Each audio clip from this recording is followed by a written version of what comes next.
Praise the lord. అనుదినము దేవుని వాక్యాన్ని వీక్షిస్తున్నటువంటి మీ అందరికీ ప్రభు అయిన యేసుక్రీస్తు నామంలో నా హృదయపూర్వకమైన వందనాలు తెలియజేస్తున్నాను. ఇదిగో మనమందరం కూడా ఉపవాస దినాల్లో ఉన్నాం కనుక ఉపవాసములో మనం చేయవలసిన కార్యాలు, ఉపవాస దినంలో మనం పాటించిన విషయాలు దేవుడు చెప్పినట్లుగా మనం ఉండాలని మనస్ఫూర్తిగా కోరుకుంటూ, మరి ఈ ఉదయకాల సమయంలో కూడా మనం ఒక దేవుని వాక్యాన్ని మనం ధ్యానం చేద్దాం. యోవేలు గ్రంథములో మనం చూస్తూ ఉన్నాం. యోవేలు గ్రంథము 1వ అధ్యాయము 14వ వచనంలో మనం చూస్తే, ఉపవాస దినము ప్రతిష్ఠించుడి. ఉపవాస దినాన్ని మనం ప్రతిష్ఠించుకోవాలి. వ్రత దినము ఏర్పరచుడి. యెహోవాను బతిమాలుకొనుటకై పెద్దలను దేశములోని జనులందరినీ మీ దేవుడైన యెహోవా మందిరములో సమకూర్చుడి.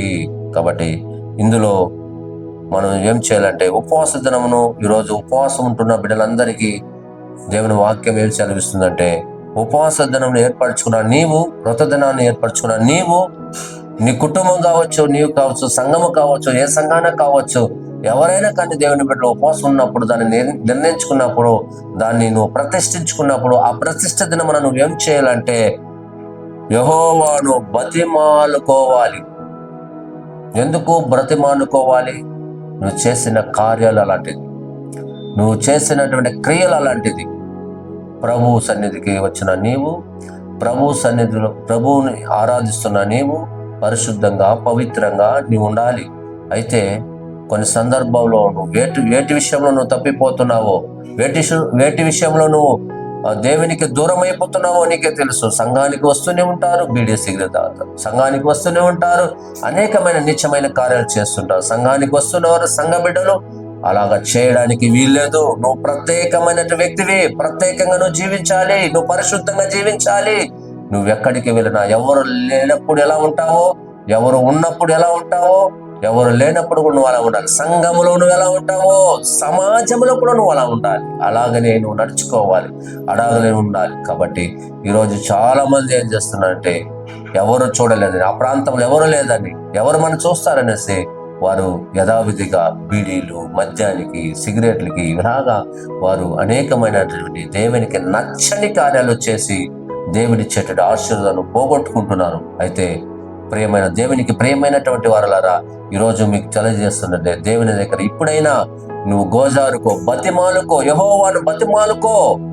ప్రభు నువ్వు బతిమాలుకుంటే ఆయన నిన్ను చూసి ఆయన జాలిపడి దేవుడైన, ప్రేమ కలిగిన దేవుడైన, ఆయన కృప కలిగిన దేవుడు, నిన్ను క్షమించడానికి ఆయన సిద్ధ మనసు కలిగిన దేవుడు ఆయన.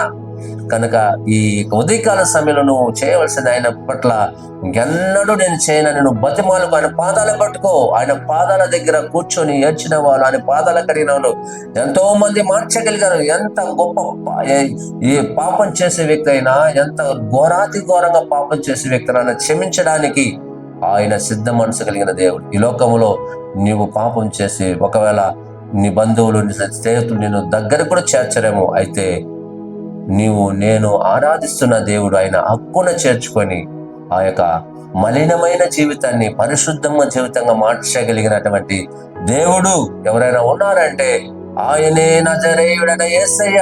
ఆయన దగ్గరికి వచ్చి నువ్వు రోధించు, ఆయన దగ్గరికి వచ్చి నువ్వు బతిమాలనుకో. ప్రభువా, నేను చేసింది తప్పయ్యా, నేను చేసిన కార్యాలను అయ్యా మన్నించయ్యా, క్షమించయ్యా. నువ్వు గోజారి ఆయన పాదాల పట్టుకుని కన్నీళ్లు కార్చి రోధించినప్పుడు నిశ్చయముగా నిన్ను ఆయన ఒక పరిశుద్ధమైన వ్యక్తిగా మారుస్తారు. నీ తలంపులు మారిపోతాయి, నీ జీవితం మారిపోతాయి.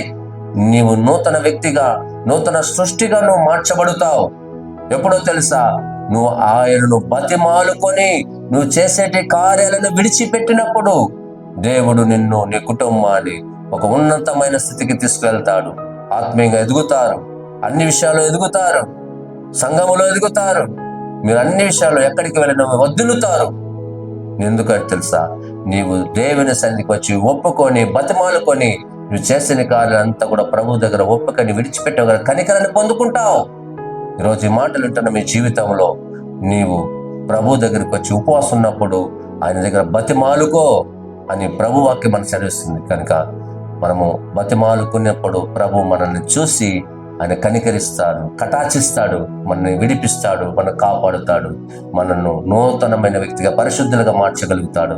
కాబట్టి అటువంటి దేవుని దగ్గరికి నువ్వు వచ్చినప్పుడు, ఉపవాసం ఉన్నప్పుడు నువ్వు ఉపవాసం ఉండి నువ్వు ప్రార్థించుకొని స్తుతించుకొని మామూలు వ్యక్తిగా నువ్వు వెళ్ళకూడదు. బతిమాలుకో. ఒక తప్పు చేసినప్పుడు ఇతరులను ఎలా బతిమాలుకుంటావు? ఒక దొంగ యజమాని దగ్గర పట్టిపడినప్పుడు ఆ దొంగ అయ్యా అయ్యా అయ్యా అయ్యా నన్ను క్షమించాయని ఎలాగైతే గోజారుతాడో, బ్రతమాలుకుంటాడో, ఆయన పాదాలు పట్టుకుంటాడో, ఆ విధంగా మనిషినే అలాగా చేస్తూ ఉంటే, సాక్షాత్తు నిన్ను సృష్టించిన దేవుడు, నీ కొరకు ప్రాణం పెట్టిన దేవుడు, నిన్ను కాపాడిన దేవుడు, నిన్ను పాపం నుండి విడిపించిన దేవుడు, నీ కొరకు సమస్తమును దయచేసిన దేవుని నువ్వు బతిమాలుకోవాలి. నిన్ను దేవుడు కరుణిస్తాడు, కటాక్షిస్తాడు. గనుక ఈ ఉదయకాల సమయంలో నువ్వు అలా పాటించాలని, అలాగ నడుచుకోవాలని, అలాగ బతిమాలుకొని నువ్వు క్షేమాన్ని పొందుకోవాలని మనస్ఫూర్తిగా కోరుకుంటూ ప్రార్థన చేసుకుందాం. మమ్మల్ని మిక్కిలుగా ప్రేమిస్తున్న మా ప్రియ పరలోకపు తండ్రి, నీ ఘనమైన శ్రేష్టమైన నామములో ప్రభువా, ఈ ఉపవాస దినాలు నీ బిడ్డలందరూ ఉంటున్నారు. కానీ ప్రభువా, చేసే కార్యాలు అతిక్రమలను ప్రభువా నా తండ్రి నాయన, ఇదిగో నీ సన్నిధికి వచ్చి ఉపవాసం ఉన్నప్పుడు ప్రభువా ప్రార్థించడం, స్తుతించడం మంచిది. అయితే చేసిన కార్యాలను బట్టి ఆయన బ్రతిమాలుకోవాలి, అయా గోజారాలి, విడిచిపెట్టాలి నాయన. విడిచిపెట్టవలసిన కార్యాలు విడిచిపెట్టి గోజారినప్పుడు నాయన మీరు క్షమించువాడు, మీరు పరిశుద్ధంగా తండ్రి తీర్చగలిగిన దేవుడు నాయన. పరిశుద్ధంగా అనేక మందిని ప్రభ మీరు పరిశుద్ధపరిచిన దేవుడు నా తండ్రి. ఈ రోజు ఈ దిన మన ఉపవాసం ఉన్న బిడ్డలందరినీ ప్రభ నా తండ్రి నీ యొద్ద వచ్చిన తండ్రి నాయన, బతిమాలుకుంటున్న వారందరినీ క్షమించండి, మన్నించమని ప్రాధేయపడుతూ మనందరినీ రక్తంతో కడిగి శుద్ధీకరించమని, మరి ఈ దినమైన ఉపవాసన బిడ్డలకు నూతన బలాన్ని, నూతన శక్తిని, నూతన జ్ఞానమును, నూతన ఆలోచన, నూతన అభిషేకమును మీరు దయచేయమని ప్రార్థిస్తూ, ఉపవాస దిన బిడ్డలందరి కుటుంబంలో ఒక మేలైన కార్యం జరిగించమని, ఆశీర్వదించమని, దీవించమని యేసు నామములో అడుగుచున్నాము తండ్రి. ఆమేన్. God bless you.